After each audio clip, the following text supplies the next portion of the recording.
This is Michael, aka Faithful Raider, just checking in for my HCG vlog. Today is Vlcd 7, and this is take 3 on me trying to record this video. My phone apparently didn't record the first time, or it deleted it or something. This next time, I don't know what happened. Who knows? Anyway, technology, right? So, anyway, just want to check in to see, let you guys know how I'm doing. Today, like I said, is Vlcd 7. I weighed in this morning and I was 13, nope, oh, I got ahead of myself. I was 359.8. So I'm down 13.2 pounds from after my load, which makes me feel really good. I was kind of worried this week that I would lose weight a lot slower than I did on HCG, the original protocol. But to this point, I've done pretty well. I think I'm right around where I had lost during the first week of my first round. I may be a pound or two below from when I originally started HCG, but all in all, I'm real impressed with HCG 2.0 protocol.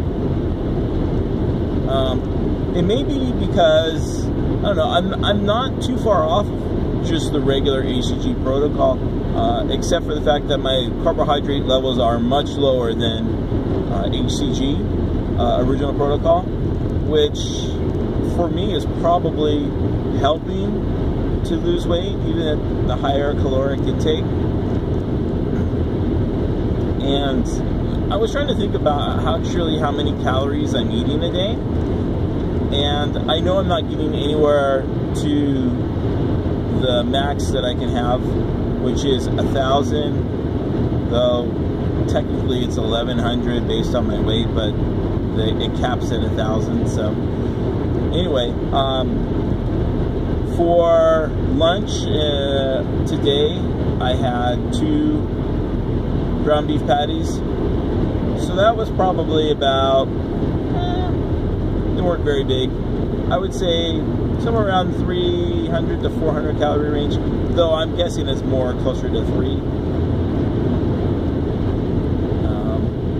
And then for, that's all I had today. I did have a vitamin water zero, which I've used before successfully on HCG protocol and other low carb times that I've done low carb, and it's never affected my weight. I've always been really happy with it. You could see me talking about that in my original HCG video, my round 1. Anyway, I got one today because I just feel I want to talk about my major problem that I'm experiencing right now. Is I'm having really bad cramps, like really bad. And I know that this is a common thing for me when I'm on HCG. I always seem to have really bad cramps, but this weekend was absolutely horrible. I feel that if I really wasn't motivated to lose weight this round, if I didn't have my cruise that's coming up in the fall, which is a major motivation for me to lose weight, I really feel that the pains that I had this weekend would have probably made me stop. I'm having really bad abdominal cramps, not the kind that you have if you have like a stomach flu. I'm talking like the kind that you have after doing 200 sit-ups. Yeah, just intense abdominal cramps that I usually have to lay down to try to get out. I've been having cramps under here in my neck, or like the bottom of my chin. I've been having cramps. I had cramp in my upper shoulder right here, which was really odd. I don't think I've ever had a cramp there before in my whole life. I've had some leg cramps, but mostly I had them when I was working on my car yesterday, and which wasn't much fun to try to work on my car and deal with leg cramps at the same time. So and you might be thinking, well, I should be be taking supplements, right? Well, yeah, even before I started on HCG, I was taking supplements. I take calcium, magnesium, potassium, multivitamin, a couple other ones too, but specifically for my electrolytes, that's what I take. And I just think that it doesn't help. So I did some researching, and some folks said that dehydration can cause it. I don't think I'm dehydrated. I'm not drinking tons of water, and I feel that if I was drinking more water than I am now, I probably would just flush more electrolytes out, which would make my cramps even worse. The other one is, and this is probably what I suspect is happening, is my sodium level is decreased. I used to be, I still am, but not for the next few months, really like a crunchy, salty food addict. That's my thing. Like popcorn and pretzels and chips and things like that.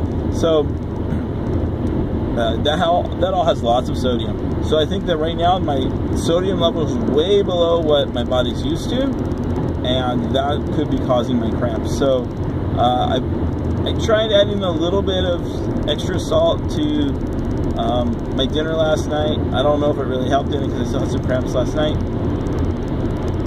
But my big concern with adding salt to this diet is I'm trying to lose weight, and I don't want to retain water, which is going to happen if I increase my sodium. So it's kind of a catch-22. I'm not quite sure how to deal with it yet. So I'm going to just keep on with staying on my supplements. Hopefully drinking the vitamin water, zero, will help because that has some electrolytes in it too. Anyway, so all in all, I feel I'm doing pretty good at this point with my success. Oh, one last thing I do want to mention, I know this video is going to go a little long, is yesterday I was really suffering from just being tired of the same food, a lot of food fatigue. I've mainly been eating meats. I'm not a big vegetable person, and I know I should be eating more vegetables, and I will work on that. But mainly I'm just eating lots of protein, and I'm just kind of tired of it. So last night I was like desperate. I was in bed, and I couldn't handle it. So I had a little bit of, oh, see, I just had a cramp in my hand right here from holding my steering wheel when I let go. So I got up and I had a tablespoon of peanut butter, which obviously is not really what you want to have. I've used almond butter in the past for the same thing. It's just when I have food fatigue and I need something else, and I've always been okay with that. Peanut butter, I'm a little worried that it's not as good, but sometimes you just have to, on these diets, if you're doing a couple weeks, I could probably have just pushed through. If I was just doing like a smaller round, I could see it. But this is my goal, to do this for like 5 months.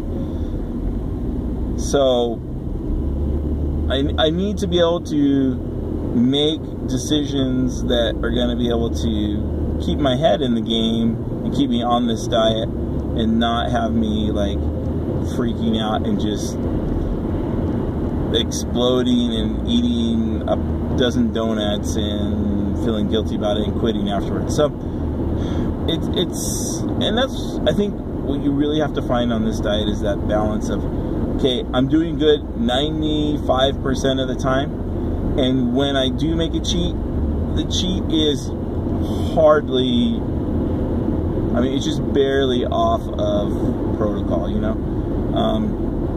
Peanuts are lots of protein, low carbohydrates, lots of fats. So if I was doing Atkins, I wouldn't have a problem with it at all. I'm really not doing Atkins.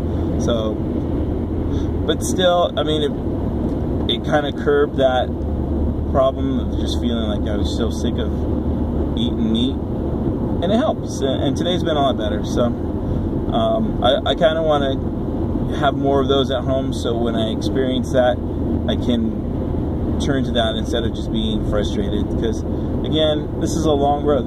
I got to do this for 5 months. I've done it for 7 days. I mean, it's really hard, and I'm sure there's going to be days where I cheat and I have stuff that I'm just straight up not supposed to have. I just need to be able to stay on this and push through it. Anyway, so that's it for today.